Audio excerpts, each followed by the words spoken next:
नुआ संसार तोते अभिनंदन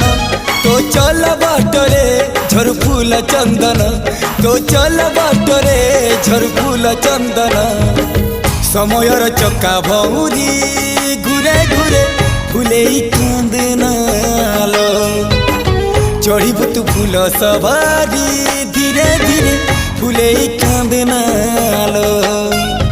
बाहादर सुख परा विधाता देइछि तोते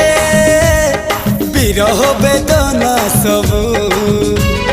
सहिबाकु हवा मते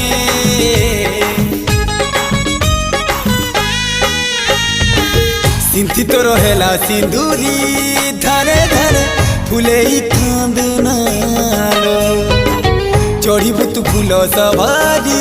धीरे धीरे फूले कांदना।